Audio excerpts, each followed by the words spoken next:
Welcome to मेंटोरा classes. आज हम पढ़ेंगे रीट पेपर 2023 का लेवल 2 साइंस मैथ्स का पार्ट 3।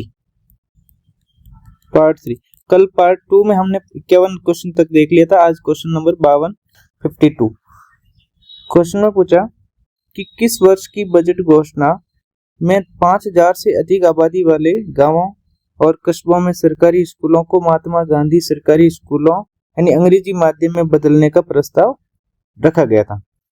ये कहा कि किस बजट की बात करी है जिसमें ये प्रस्तावना रखा गया था। सबसे पहला ऑप्शन दिया 2020-21, 18-19, 19-20 और 21-22। तो 21-22 में रखा था या किस में रखा था, हम देखते हैं। ये बात किसकी कर रही, 5000 से अधिक आबादी के संख्या वहां और कस्बों में सरकारी स्कूलों की महात्मा गांधी सरकारी स्कूल है उनको किसमें अंग्रेजी माध्यम में बदलने का प्रस्ताव रखा गया था। ये रखा था 2021-22 के बजट में। इस प्रस्ताव में रखा गया कि मुख्यमंत्री अशोक गहलोत ने बजट 2021-22 में क्या कहा कि 5000 प्लस आबादी वाले क्षेत्र हैं उसको क्या बना दिया जाएगा, महात्मा गांधी स्कूल, जिसको हमने क्या बोला अंग्रेजी माध्यम स्कूल है, उसमें बदलने की घोषणा करी थी। तो इसका आंसर आएगा डी। क्वेश्चन नंबर 53 में कहा कि श्री मधुकर गुप्ता का पद है।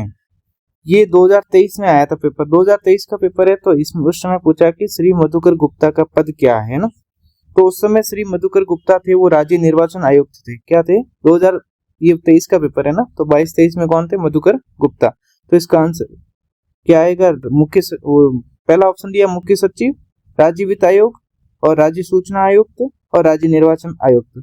तो इसका आंसर क्या आएगा, डी, क्योंकि राज्य उस समय राज्य निर्वाचन आयुक्त थे।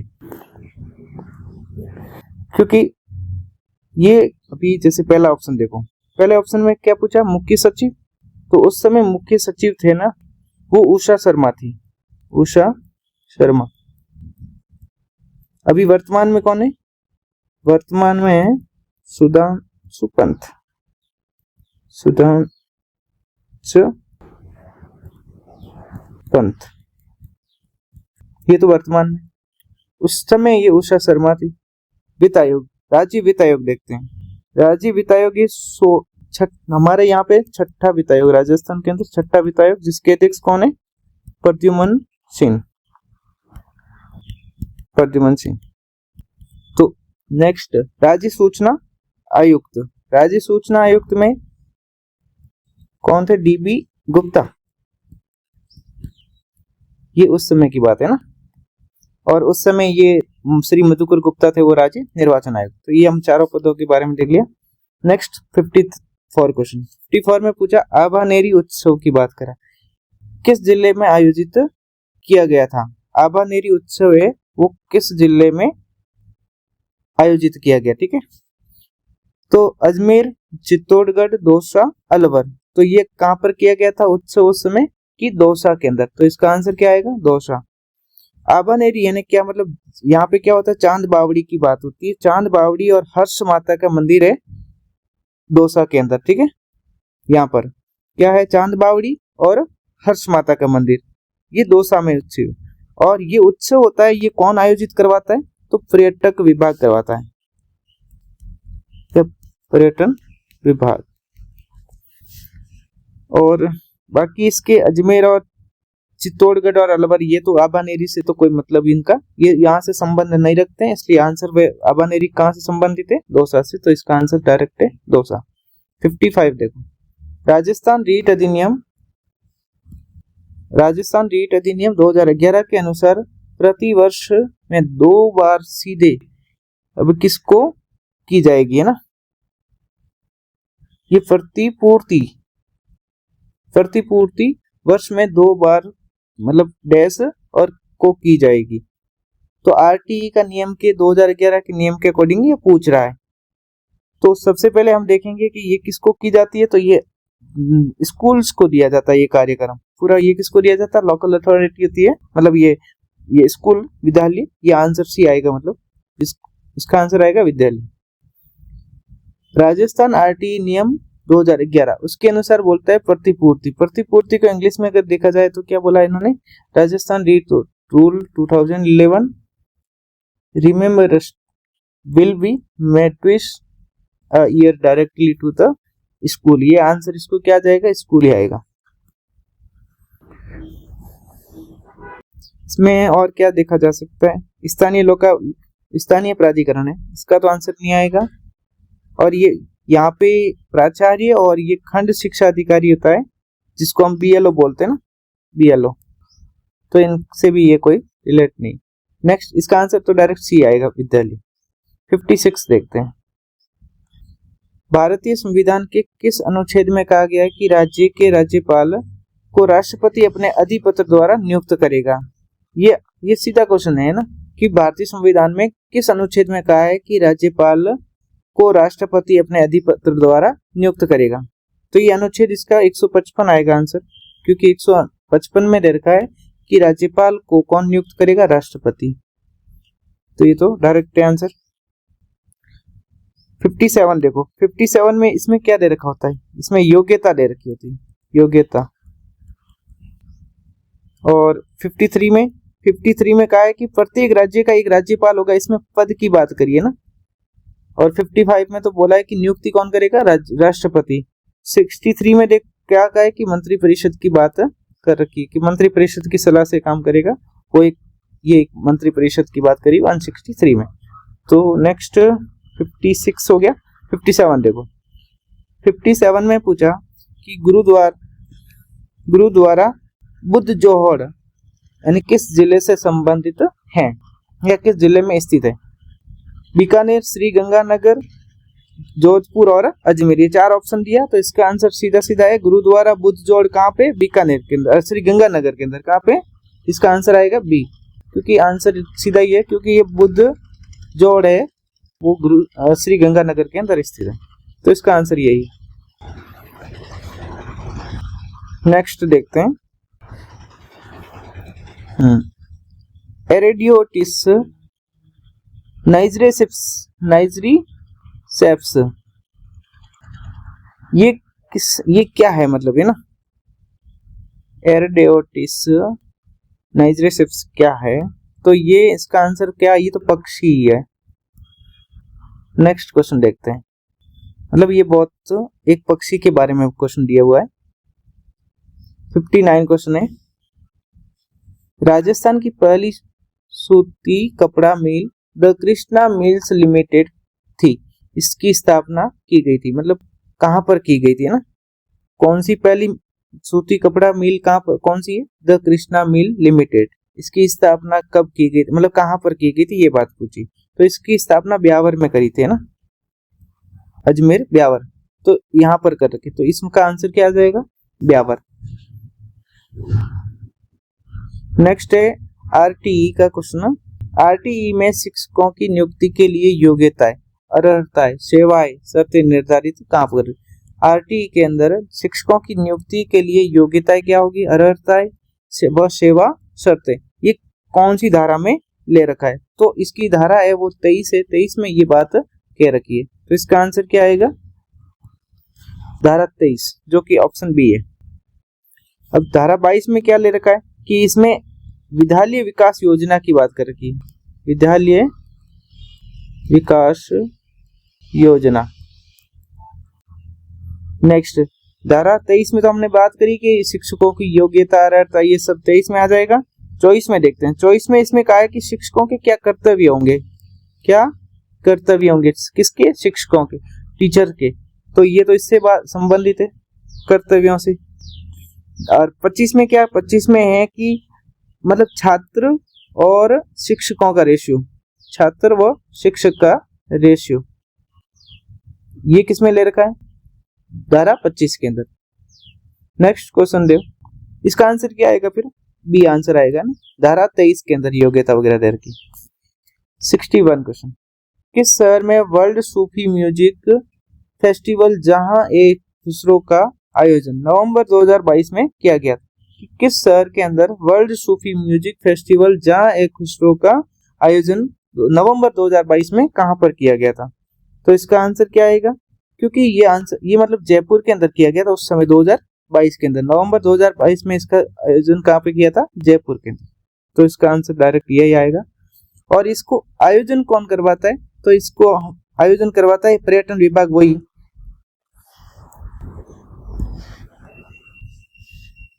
कौन, पर्यटन विभाग।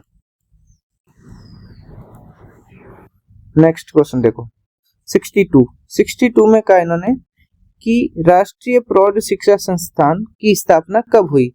राष्ट्र यानी मतलब NIAE की स्थापना, नेशनल प्रौढ़ शिक्षा संस्थान, इसकी स्थापना कब की गई, तो 91 के अंदर 90, ऑप्शन पहला दिया 90, 91, 93 और 92, तो 91 के अंदर 1991 के अंदर इसकी स्थापना की गई थी। तो ये तो डायरेक्ट आंसर है। 63 क्वेश्चन 63 में पूछा कि पेस्टिस रूमिनेटेड नियंत्रण प्रोग्राम है, मतलब PPRCP है, ये एक प्रोग्राम है कि PPRCP एक प्रोग्राम है, उसके बारे में पूछ रहा है कि ये किसके लिए है। तो ये किसके लिए, पशुओं के टीकाकरण के लिए, यानी ऑप्शन पहला दिया कि पशुओं के टीकाकरण, तो यही इसका आंसर आएगा कि पशुओं का टीकाकरण करने के लिए कौन सा प्रोग्राम लाया गया, क्या PPRCP। तो ये प्रोग्राम किसके लिए, पशुओं के टीकाकरण के लिए है। ये एक रोग होता है जिसमें पशुओं में कौन सा होता है कि PPR रोग होता है, उसको PPR रोग, इसीलिए इसका नाम, कार्यक्रम का नाम भी रखा है PPR। तो ये किसमें होता है, भेड़ों में, बकरियों में, ये वगैरह उन पशुओं में होता है, तो उसके टीकाकरण के लिए ये कार्यक्रम लाया गया। तो इसका आंसर आएगा ए डायरेक्ट। नेक्स्ट क्वेश्चन है 64। NEP 2022 के अनुसार ECCE का पूर्ण रूप क्या है, मतलब ECCE का पूरा नाम पूछ रहा है। तो ECCE का पूरा नाम क्या होगा, तो ये पूछ रहा है NEP 2020 के अकॉर्डिंग। तो इसका अर्ली चाइल्डहुड केयर एजुकेशन, ये किसमें है, early childhood care education, option A के अंदर है। तो इसका आंसर क्या आएगा, ए ही आएगा, क्योंकि प्रारंभिक बाल्यावस्था देखभाल शिक्षा इसका पूरा नाम है, किसका, ECCE का। इसको इंग्लिश में तो ये दे रखा है कि अर्ली चाइल्डहुड केयर और एंड एजुकेशन, तो इसका आंसर आएगा ए। नेक्स्ट क्वेश्चन है 65 में इन्होंने बोला कि किस दिन से राजस्थान की नई ग्रामीण पर्यटन नीति लागू हुई। ये डेट का क्वेश्चन, मतलब तारीख पूछी कि किस दिन से नई ग्रामीण पर्यटन नीति है वो लागू कब हुई थी। तो इसका आंसर क्या आएगा, 24 नवंबर 2022 से। ये कहाँ ऑप्शन में है, सी, ऑप्शन सी है कि 24 नवंबर 2022 है, यहीं से लागू की गई थी। 10 नवंबर 2022, ये 4 नवंबर और 12 नवंबर, तो ये आंसर गलत है। आंसर क्या है, 24 नवंबर से, और वो भी कब, 2022 में। 2022 तो 3 और 4 में दे रखा था, लेकिन तारीख की बात है तो कौन से, 24 नवंबर को। नेक्स्ट क्वेश्चन है 66 में बोला कि के किस मान के लिए निम्नलिखित समीकरण निकाय का एक अद्वितीय हल है, कि के का मान अद्वितीय हल पूछा है, के मान के लिए, है ना। तो हम देखते हैं समीकरण कौन सा दिया हमें, समीकरण पहला ये दे रखा है, दूसरा ये दे, दो समीकरण दिए, ऑप्शन दे रखा है, ठीक है। हम समीकरण को सॉल्व करते हैं। सबसे पहले मैं एक काम करता हूं कि इसको यहां सॉल्व करते हैं। समीकरण कैसे दिया, 2x plus 3y plus 5 upon बराबर 0 है ना, एक्स वाई, यहाँ पे अपने को k निकालना है ना, kx, क्योंकि 2x kx और 6y इज इक्वल टू 7 दे रखा। तो मैं इसको ऐसा करता कि इसको, ये पहले समीकरण को मैं ये लिख सकता हूँ, y इज इक्वल टू 5, इधर हो जाएगा तो ये हो गया। और यहाँ पे पूछा kx plus 6y is equal to 7। हमने देखा कि इसको ये हम करें कि इसको a1 upon a2 not is equal to b1 upon b2 मैं इसके रूप में लिख रहा हूं। अब मान रखते हैं, a1 का मान मैं क्या रखूंगा, यहाँ पे 2, तो a1 का मान 2 रखा, a2 का मान कितना है k, जो कि हमें क्या करना, निकालना। नॉट इज इक्वल टू कितना होगा, अब ये b का मान है, b1 का मान है 3 अपॉन ये कितना आएगा, b2 का मान है 6। अब मैंने कहा कि 2k upon not is equal to 3 upon 6 है। अब मैं इसको मल्टीप्लाई कर रहा कि 3k is equal to 6 into 2, ये कितना आएगा, k आएगा यहाँ और यहाँ पे 12, v यहाँ पे हो जाएगा 4, तो k की वैल्यू कितना आ जाएगा, नॉट इज इक्वल टू, क्योंकि ये सब नॉट इज इक्वल टू में चल रहे हैं ना, क्योंकि हमारे यहाँ पे आंसर पहले ही से क्या है, नॉट इज इक्वल टू ये 4, तो ये आंसर आएगा k not is equal to 4 कहाँ पे है, और ये किस में, प्लस में आ रहा था, तो ऑप्शन में दिया कि k इज इक्वल टू 4, नहीं गलत, k not is equal to minus, नहीं, k is equal to 4, answer क्या आएगा, b आएगा, और ये प्लस माइनस का तो नहीं, तो आंसर में b आएगा इसका। हमने इसको सॉल्व किया इससे, a upon a2 not is equal to b1 upon b2, इसको वैल्यू रखेंगे तो आंसर आ जाएगा। नेक्स्ट ये 67 क्वेश्चन देखो, ये भी मैथ्स का क्वेश्चन है, इसको सॉल्व करते हैं। क्या पूछा कि for under root 3x² plus 5x minus 2 under root 3, यानी इसका गुणनखंड निकालना है ना, तो इसको सॉल्व करते हैं हम। सबसे पहले हम सॉल्व कैसे करेंगे इसको, देखो किस पदों को तोड़ देंगे, कैसे तोड़ सकते हैं, सबसे पहले इस समीकरण में क्या लिखा रखा है, प्लस और माइनस, तो मैं इसको ऐसे लिख सकता हूँ इसको कि इसको मैं गुणा करता x के साथ में,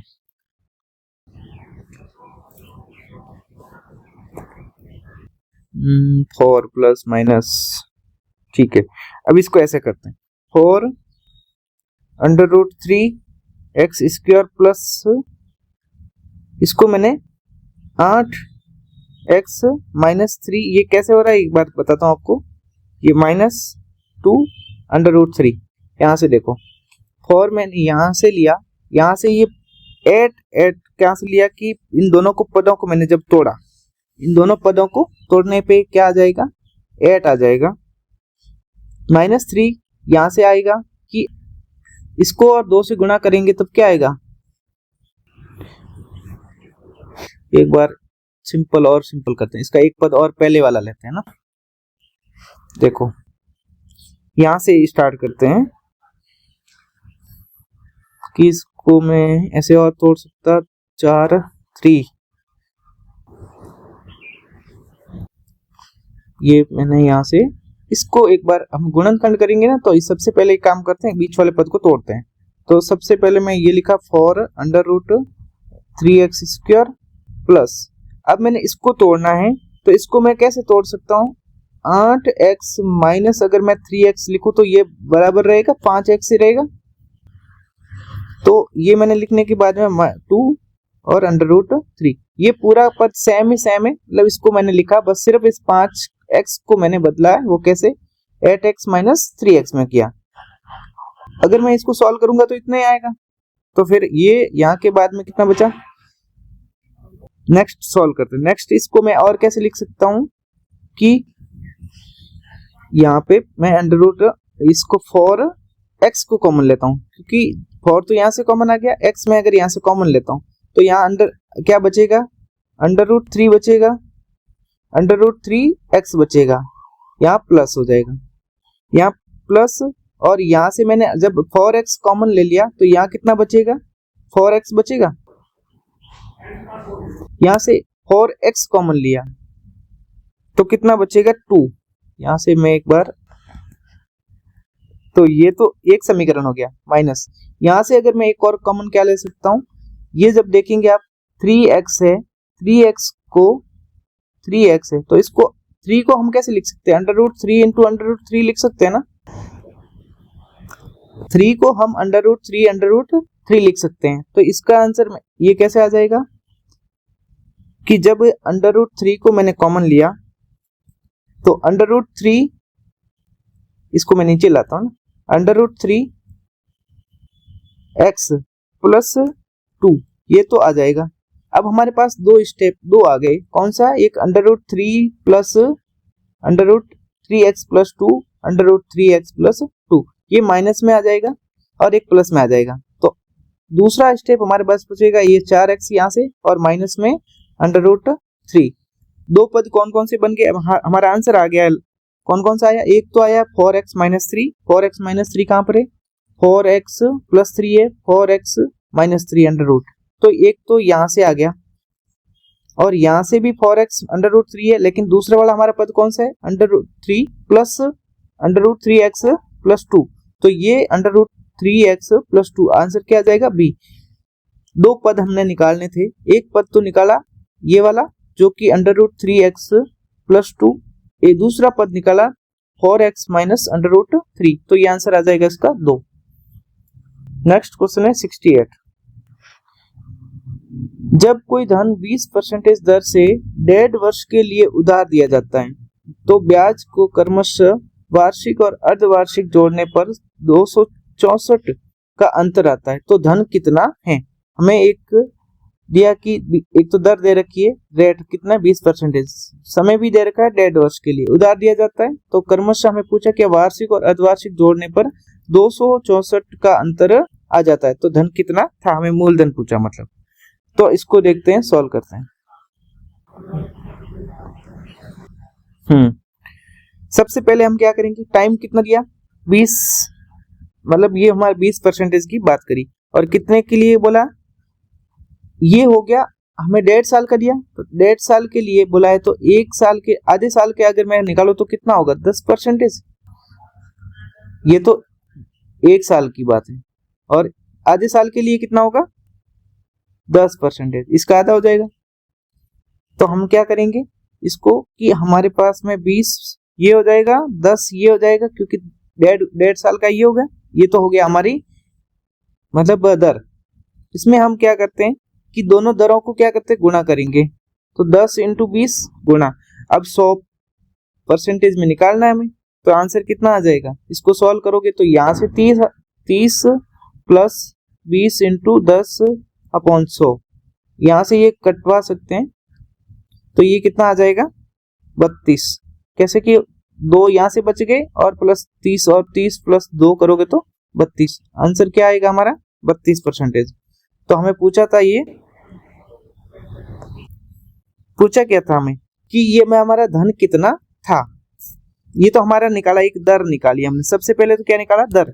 आगे हम क्या करेंगे, दूसरी बात हमने कहा कि इसको जब हमारे पास 32% की रेट आई तो हम इसको 1% और जोड़ते हैं इसमें। ये हमने जब 32% निकाला, ये किसके लिए निकाल दिया, वार्षिक दर निकाल दिया ना, तो एक दर तो हमारे पास आ गई वार्षिक दर। अब हम निकालेंगे अर्धवार्षिक दर। अर्धवार्षिक दर के लिए हम क्या करेंगे, ये जब 10% आधी थी इसको भी हम आधा करेंगे ना, क्योंकि 10% थी इसको हम आधा करेंगे, तो हमारी इसमें 32% है, इसको आधा करो तो कितना आएगा, इसको 10 इसको 1.1, तो हमारे पास आएगा 32 तो थी और 1.1% और जोड़ोगे तो कितना आएगा, मतलब 33%, 33.1%। तो ये दो दर आएगी, अर्धवार्षिक की दर हमारे पास ये आ जाएगी और वार्षिक की दर हमारे पास ये आ जाएगी। जब हम अर्धवार्षिक में ये एक दर यहाँ से 33.1 माइनस कितना करोगे 32% दर को, तो हमारे पास कितना आएगा 1.1 का अंतर आएगा। इन दोनों के बीच में गैप हमारे को दिया है कि 1.1% का गैप है, लेकिन हमें अंतर रियल में कितना दिया, अंतर तो रियल में दिया 264, तो इसको बराबर कर सकता हूँ, कितना है 264 के बराबर, जो 1.1% का गैप है। अगर मैं इसको 1% के बराबर में निकालूं या 100% के बराबर में निकालूं, 100% के बराबर में, तो कितना आएगा 264, ये अपॉन में चला जाएगा 1.1 इंटू 100। जब ये पॉइंट हटाओगे तो यहाँ पे भी 0 आ जाएगा, तो इसको सॉल्व करने पे आंसर क्या आएगा, यहाँ पे परसेंटेज है ना, तो इस गुणा करना पड़ेगा 100 से। ये जब यहाँ पे बन जाएगा, इसको एक बार सॉल्व ऐसे करते हैं, 226 40 इंटू 100 को साइड में रखते हैं। हम इसको एक काम करेंगे, 11 का भाग देते हैं। 11 का जब भाग देंगे तो कितना होगा, क्योंकि 11 कैसे हुआ था, पॉइंट हटाने पे 0 यहाँ ऊपर आ गया था, इसलिए 11 का भाग दिया, कितनी बार जाएगा 2 बार, 2 में यानी मतलब 22 बार, 4 बचा, यहाँ पे 4 44 हो जाएगा, तो 4 बार ये भाग गया, फिर 0 तो ऐसे उतरेगा, तो ये 240 तो यहाँ से आया, 240 इंटू 100 करोगे तो ये कितना आएगा आंसर अपना 24,000। 24,000 किसमें है, 24,000 ए में, तो ये इसका आंसर आ जाएगा ए। इसको मैं साफ करता हूँ क्योंकि नेक्स्ट क्वेश्चन सॉल्व करना होगा। हाँ, नेक्स्ट क्वेश्चन देखो, इसका आंसर 24,000 आ गया। कैसे निकाला था हमने कि 32% पहली दर निकाली थी वार्षिक, 33% द्विवार्षिक के हिसाब से निकाला था क्योंकि उसमें जोड़ना पड़ा, क्योंकि 6 मई एक्स्ट्रा जोड़ा ना, एक वर्ष की तो ये थी, दो आधा 6 मई है ना, मतलब 6 महीने और जोड़ने पर हमारी दर इतनी थी। दोनों को जोड़ा 1.5 साल और 1 साल का अंतर निकाला तो ये आंसर आया 1.1%। जब इनमें इनका अंतर हमें इतना दिया, रियल में अंतर इतना था, हम इसका कंपेयर करके ऐसे निकाला। नेक्स्ट क्वेश्चन देखो, फैक्टर का क्वेश्चन है। क्वेश्चन दिया 16 माइनस एक्स की power 6 plus 2x cube y cube minus y की पावर 6 के गुणनखंड पूछे हैं ना।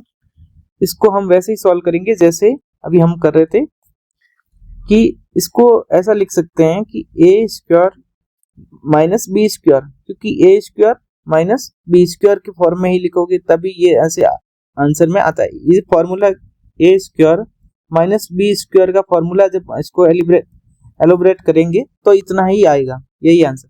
तो ए स्क्वायर बी स्क्वायर में इन्होंने लिखा है।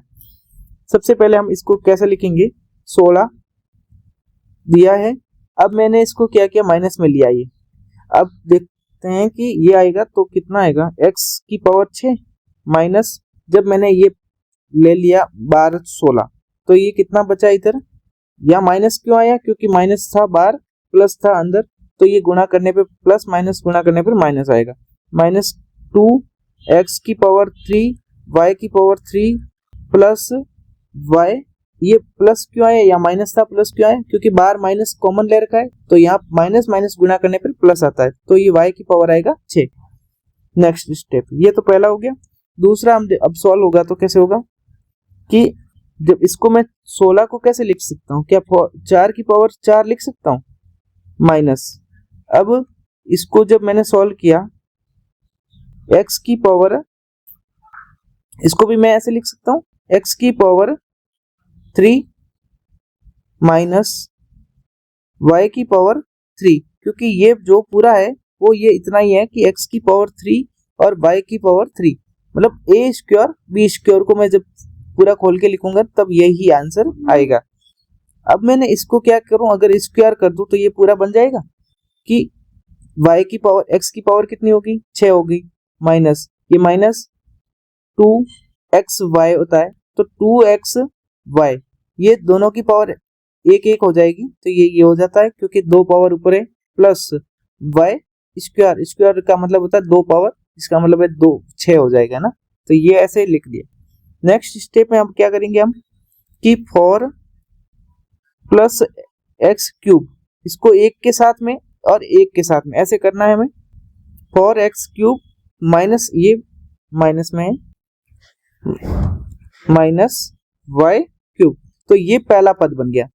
किसका होगा कि x 4 तो यहां से लिया मैंने, एक के साथ में लिखना है 4, तो 4 plus x cube minus y cube, ये एक के साथ, ये 2 है ना, तो एक के साथ तो ये हो गया, दूसरे के साथ में क्या आएगा 4, ये माइनस आएगा आपकी बात, क्योंकि प्लस तो आ गया, minus x cube minus y cube, तो ये आंसर आएगा हमारा। ये 2 स्टेप, 2 हमारा गुणनखंड बनाने थे, 2 गुणनखंड बन गए। तो ऑप्शन में देखते हैं कौन कौन सा दे रखा है, 4x ये रहा 4 plus x cube minus y cube, एक तो ये प्लस का है, ये भी प्लस का है, तो ये भी प्लस का है, ये भी प्लस का है, इसलिए ये आंसर नहीं, ये भी नहीं होगा। इसमें पूछा क्या था हमें, दोनों ही प्लस के दे रखे ना। नेक्स्ट ये भी प्लस का है, ये माइनस का है, पर लेकिन ये माइनस है, ये माइनस है, सही आंसर तो बी आना चाहिए, क्योंकि x cube minus y cube, x cube minus y cube plus 4, ये तो दोनों ही प्लस के ही तो है। अच्छा 4 तो दोनों ही प्लस के है ना, 4 माइनस थोड़ा ही है, तो यहाँ पे ये क्या हो जाएगा 4 प्लस का ही है दोनों ही, तो यह आंसर क्या आ जाएगा, ए आएगा, क्योंकि प्लस के दोनों ही 4 प्लस के, ये इधर भी प्लस के हैं, इधर भी प्लस के, तो आंसर क्या आएगा 4 आएगा, मतलब ए आंसर आएगा इसका। आंसर आएगा ए। नेक्स्ट क्वेश्चन 70 में दिया कि 18, 14, 19, 15, 17, 15 इज, मतलब आंकड़े दे रखे 15, 14, 19, 20, 14, 15, 16, 14, 15, 18, 14, 19, 15, 17, 15, इनका पूछा बहुलक। ये इतना आंकड़ा दे रखा और पूछा क्या हमें बहुलक, तो हम क्या करेंगे, बहुलक होता क्या पहले, बहुलक तो वह संख्या होती है जो सबसे ज्यादा बार रिपीट होती है, उसी को हम क्या बोलते हैं, उसी उसका क्या निकाला जाता है, बहुलक। तो हम देखेंगे किस सबसे ज्यादा रिपीटेशन किसके हैं, 15 एक बार है, 15 और क्या है, 15 को गोला करते हैं, क्योंकि जब संख्या गिननी है ना, 1 2, 15 3 बार, 15 4 बार और 15 5 बार, 5 बार तो आई है 15। 14 को देखते, 1 2 3 4, 4 बार आई है 14, 4 बार आई है 14। तो सबसे ज्यादा और कोई है संख्या, 19 कितनी बार रखी, 2 रखी है, तो सबसे ज्यादा 15 आ रखी है, यानी जो जितनी सबसे ज्यादा संख्या रिपीट हो रखी है उसी को हम क्या बहुलक मानते हैं, तो ये हमारा क्या हो जाएगा, बहुलक 15, इसका आंसर आएगा 15। ये सिंपल क्वेश्चन ही है। 71 देखते हैं। 71 में क्वेश्चन पूछा, हाँ 10 मीटर ऊंचे शंकुआकार टेंट के आधार की परिधि कितनी देर की, 44 मीटर है। टेंट को बनाने में प्रयुक्त कैनवास का क्षेत्रफल ज्ञात करना है। हमारे को टेंट की ऊंचाई कितनी देर की है, 10 मीटर। कौन सा है, शंकुआकार टेंट है, उसकी परिधि हमें दी है 44 मीटर, और टेंट बनाने के लिए हमें कैनवास की जरूरत है, वो कितना हो सकता है। तो परिधि का हमें फॉर्मूला है कि 2 पाई आर, इसको कितना दिया इन्होंने, 44 मीटर दे रखा है ना, और जब आर निकालेंगे तो कैसे निकालेंगे, 2 पाई आर को, 2 पाई तो उधर चला जाएगा, 44 बटा 2 पाई। जब इसको सॉल्व करेंगे तो इसका आर का वैल्यू कितना आएगा, 7, क्योंकि 7 यहाँ से 22 से तो कट जाएगा, जैसे मल्टीप्लाई करूंगा 22, या पाई का वैल्यू रखो, पाई की वैल्यू है 22 बटा 7। जब 22 और 22 को गुणा करूंगा तो कितना है, 44, 44 44 कट जाएगा, 7 ऊपर आता है तो 7 आंसर में आ जाएगा। तो आर की वैल्यू हमारे पास कितनी आई, 7। नेक्स्ट, ऊंचाई कितनी दी हमें, ऊंचाई दी है हमें 10, और हमें पूछा क्या है कि कैनवास का क्षेत्रफल ज्ञात करना है। तो कैनवास का क्षेत्रफल ज्ञात करना है तो उसके लिए हमें क्या करना पड़ेगा, सबसे पहले तो हमें एक चीज और निकालनी पड़ेगी, क्योंकि जो हमारा क्षेत्रफल होता है ना इसका शंकुआकार का, तो वो कैसा होता है, पाई आर एल। तो हमारे पास पाई है, आर है, एल ज्ञात करना, सबसे पहले एल ज्ञात करते हैं। एल कैसे ज्ञात करेंगे, जो कि कौन सी लंबाई ज्ञात करनी है ना, यहां से यहां लो, एल ज्ञात करने के लिए हमारे पास L R square plus H square, ये अंडर रूट के अंदर होता है ना। तो अब इसको सॉल्व करो, आर की वैल्यू कितनी है हमारे पास, आर की वैल्यू हमारे पास दे रखी है 7, 7 का क्या करना है स्क्वायर, 7 का स्क्वायर कितना होगा, 7 का स्क्वायर प्लस एच का वैल्यू कितनी दे रखी है 10, 10 का स्क्वायर। तो हमें ये अंडर रूट निकालना है, तो 7 का 49 हो जाएगा प्लस 100 हो जाएगा, ये वैल्यू आपको निकल में आएगी, ये कितना आएगा 149, अंडर रूट में है ना, ये सब अंडर रूट में चल रहा है, इसकी वैल्यू निकालेंगे 149, 149 एंड 150, तो 12 के समथिंग आ रही कुछ है ना, 12.2। इसको जब सॉल्व करते हैं तो इसका आंसर आएगा 12.2। तो ये हमारे पास ये क्या आया, एल की वैल्यू, और हमें अब फॉर्मूले के अंदर पुट अप करते हैं वैल्यू। आर की वैल्यू कितनी देर की थी हमें, आर की वैल्यू 7 है, पाई की वैल्यू तो पता ही होती है 22 बटा 7 करते हैं, इंटू एल की वैल्यू हमारे कितने दे रखी है 12.2, तो ये 7 से 7 कट जाएगा, आंसर में आएगा 22 इंटू 12.2, ये आएगा। ये किस में आ रहा है, जब इसको सॉल्व करने पे कितना आएगा, इसको जब 22 का गुणा करेंगे यानी 200, ये सब 200 के समथिंग तो सब दे रखे हैं ना, लास्ट वाली डिजिट को गुणा करते हैं तो 2 2200 4, ये हो गया 4 का 2 2 8, 8 के वैल्यू में किसका आ रहा है 68, यानी मतलब ये आंसर आने की संभावना तो है जब पूरा सॉल्व करते हैं ना।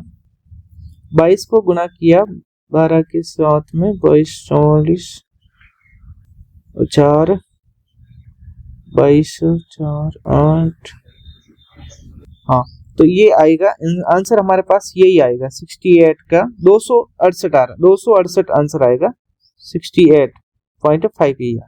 तो ये आंसर सी है, इसमें सी आएगा। नेक्स्ट 72 क्वेश्चन देखो।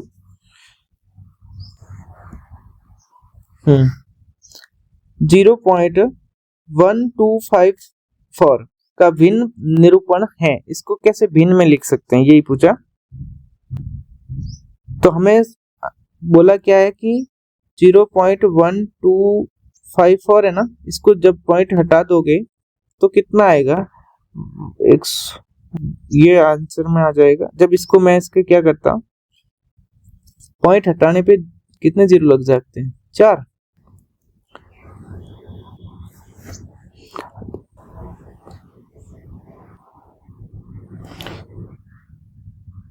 ये क्वेश्चन यहां से ऐसे करो, इसको हमने सबसे पहले यहाँ देखेंगे ना, तो यहाँ पे बार दे रखा है ना, कि हम डायरेक्ट सिंपल ये ऐसे नहीं आएगा, क्योंकि इसमें बार है।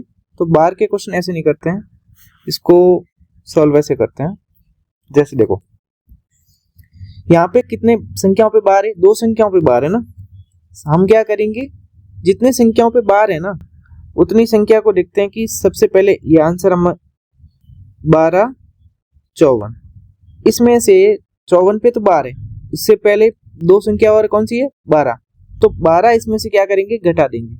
तो ये संख्या जब घटाएंगे तो हमारे पास संख्या, इसका रिजल्टेंट कितना आएगा, 2 5 1 4 और ये बचेगा हमारे पास 142, मतलब 12 ये 42। ये हमारे पास फर्स्ट स्टेप, ये तो क्या आएगा फर्स्ट स्टेप। सेकंड स्टेप हम क्या करेंगे कि जो भी यहाँ पे बटन में आएंगे ना, उनको क्या करेंगे कि जितनी बार तो हमारे पास बार है ना, उतने हम क्या लिखेंगे, जितने पे, जैसे कि बार 2 पे है ना, 2 पे तो बार है, बाकी पे बार नहीं है। जितने पे बार नहीं है उतने क्या लिखेंगे, हम 9 लिखेंगे। तो 2 पे बार नहीं है तो 2 बार हम क्या लिखेंगे, 9। अब जितने पे बार हैं, जितने पे बार हैं, इस पे यहाँ पे देखो कि जितने पे बार हैं वो कितने लिखेंगे हम, 0। तो यहाँ तो मैंने लिखा 2 0, क्योंकि 2 पे बार है, 2 पे बार नहीं है।